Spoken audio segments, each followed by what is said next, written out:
Ngasi nungdon phongkiba Kangleipakki Mairagi pauchedagi maroiba pau khara khangacharaga miyamda khulo tamjige ban thugaiduna gari chale habadagi gari kaya moirang thana popida thugaikre General Strike asi miyamna pumphana sawaikhre India lenga ka peace agreement gi khuyek pinakraba pambaini luchingba UNLF ki Chief of Army yauna miyoi ahum NIN phajingkibagi mayokta mahiroi loop ama yauna tunga ba loop taraga manga haibadi Folks Federation of Civil Society Organization amadi loop taraga manga na ngarang ahing nongyai pungni funi fan ki Manipur pumba General Strike lauthokiba adu handaupa leite haina Federation of Civil Society Organization Folks ki nares manga na press thadoropa chura amana khangalakli Amaromda loop taraga manga asina kaukiba General Strike asibu thawoi usita duna gari chathok chasin tawi haiduna ngasi ayu pung 10 rom mataba matamda Bisnupur District ki Moirang Thana Pupi lambi de lakpa gari kaya thugaibagi thabak chathakre pau asina phangba pau gi matung inna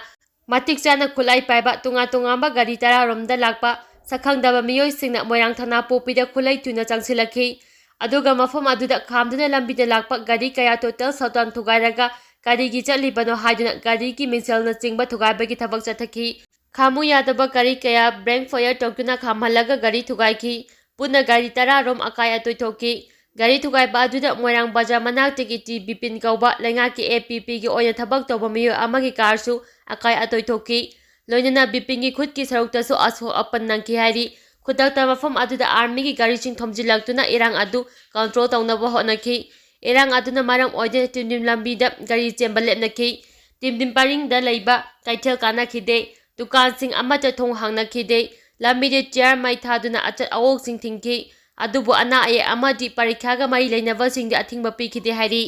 ban kom thole havigi aramba pauna maram oiraga Manipur gi konung oiriba Imphal gi khoiramba bazar amadi akoibada leiriba kaithel sing ayu angamba da kaithel phamba haunaki amadi dukan thong hangnaki adubu ba hangdopa leite haiduna ban chokapa miyo kango sing laktuna kaithel phamba lepnaba amadi dukal thong lo naba khangan khibadagi kaithel phamna kidre dukan thong lo naki Khongjang asi singjamai kaithel kongba kaithel konung mamang lamlong kwa kaithel pichum kaisam thong mayang Imphal samurau wangoi kakchingna singba thonglo nakhi masingi matungda gari chathok chasingi sang aduki matik hanthaki Manipur lenga ki karmachari sing office ka bagi sang hanadagi hanthaki Thawal district ki oina su miyam thoraktuna lambi thingba kaithel phamba amadi dukan thonglon bagi khongjang sangsingki khongjang asi kakching wangjing hairok wabagai kaithena chingbada su chapmanana chathaki Loinana tampaki mafam singdat lairiba kaithel sing punamak ayuk ngai hau famna ramlaba matunda makata na famna kidre amaramda ngang numida athengba fawba pungning phuni pangi Manipur pumbagi General Strike asi hangdoi amadi hangdokti havgi tang taba ama khangbangam khide Chayak sida Federation of Civil Society Organization Folks-ki letter had a press release ama thoktuna pungning phuni pangi General Strike adu ngasidagi hawriba class and amadi Hanadagi chathaduna lakliba 12 class ki exam ga mai ledena komthokle hana press release sadorakhi adubu yamna ngalibadi thadol agliba press release adu aranbani sasinavani hana Folks Manipur gi Information and Private Secretary Nelis mangana press thadaropa chara amada khangalakli jero asigi matung inadi ngarang mastara ga marita United National Liberation Front UNLF Pambai Group ki Chief of Army Staff Intelligence Officer amasung kadar ama National Investigation Agency NIN fakiba adu mahiroi loop yang apunba Civil Society Organization tarago humdogi oiba apunba Joint Press Conference ama pangthoktuna pungni funi pangi General Strike ama lauthokiba du handokpa leite laibak thibadi kanaguma miyoi kharana social media da sasinaba letter head sijinaduna ban handokle haiba wafam thadorakpa asi loop tara humdogi maikedagi ban handopagi wafam amate leite haiba wafam leibak miyangi mafamda khangalagli Kuki Militant singna sangaithel khulda bom amasung nomai kapthaduna Landarakhre GR amadi AR kanguna Kuki Militant sing tankhaikhre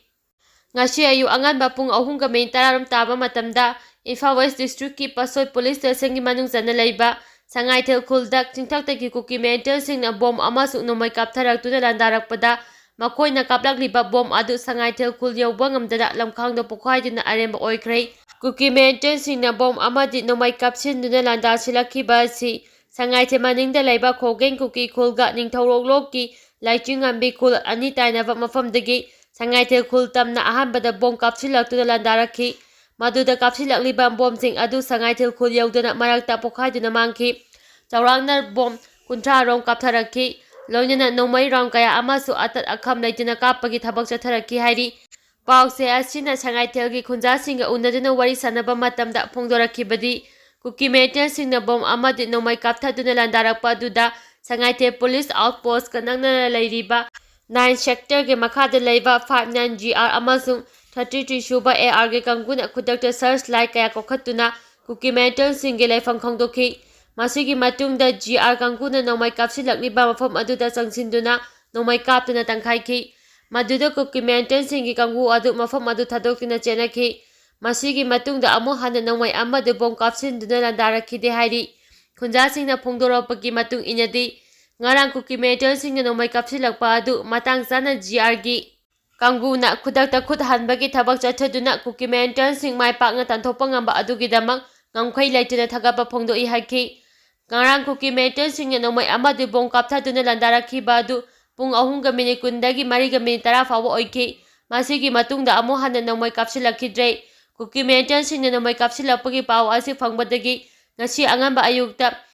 59 GR अमसुंग कुंथ्राओमदे सुबा Assam rifles पासोई police station Sangaithel OC कैथेमांबी police station के कंगु IRB अमदि Manipuri rifles की combine force थौदोक थोफमदा थोमजिलक्तुना कॉमिंग ऑपरेशन चथकी हाइरी ऑपरेशन अदुदा संगाइथेल के मनिंगमाक्तदा लैरिबा कुकी खोगेंग खुइगी अकोइबा मफमसिंगदा पाक्तकनना कॉमिंग ऑपरेशन चथकी लोइनना संगाइथेल मनिंगदा लैबा उचान पार्क निंगथौरोक की पारिंग अमदि लाइचिंगमांबी चिंगी सरुकसिंगदासु कॉमिंग ऑपरेशन चथकी मदुदा मिफा मिपुन याउखिदे मफम अदुदगी AK-47 अमदि SLR नोंमै की कापथोक्रबा नोंमै तोकनिंग कया मरुम फंबा ngamखि हाइरी खुलंगापा अमा हार्ट अटैक तौदुना लैखिद्रे ममांग चही 2019 मे 3 दगी हौना मणिपुरदा थोकलिबा कांगलु अनि की लान असिदा कुकी मिलिटेंटसिंग ngauthoknaba होनाबदा अजबो थौदांग लौदुना खुलंगापगी थबक तौदुना लाकपा मियोय अमा ngarang ahing masagi खुलंगाफम ओइरिबा मफम अदुदा हार्ट अटैक तौदुना लैखिद्रे हाइरी लैखिद्रबा मियो एसिगी मामिंग पुथेम कुंजाबी हारी चई कुंद्रागा मथो लैफम मोयांग पुरेल अवांग लैकाइदगिनी लैखिद्रबा असि मयु मकै पांदुदा मचा अनि लैरे ngarang ahing मोयांग पुरेल अवांग लैकाइद लैबा खुलंगाफम मक्तदा ahing da हार्ट अटैक तौदुना लैखिदबनी लैखिद्रबा मियो एसि मे 3 दगी हौना ngasi phawba leptana khulngapagi thawdang ahing nungthel ani makta charu yarakhiba miyoini लैखिद्रबा असि आंध्रदगी मोयांग पुरेलदा होंगलाक्तुना लैरखिबनी हाइरी लाइंगोई पुरकपा गाड़ी थुगाइख्रे ngarang ahing nongyai hauna manipur pumbada chathariba pung 9 ban sawgapa kanguna dimapurdagi laingoi puraklaga kaksinga thaba lakpa gari ama thugaidina kai aito thoankhre hari pawasi nahai laingoi puba gari adu ngasi ayuk pung 9 makhairom tava matamda kakching langkha yorpa matamda masing yamlaba ban sawgapa miyoi singna tata drug adu khamlaba matungda karigidamakta ban thugaidina laklibano haidina thugaidina amang ata thoanki among ata thokraba tata drug adugi number MN07AA 4015 ni loidina imphal more lambi paring desu ban sawgapa miyoi kaya thoroktuna lambi thingmagi thabak chathari haiki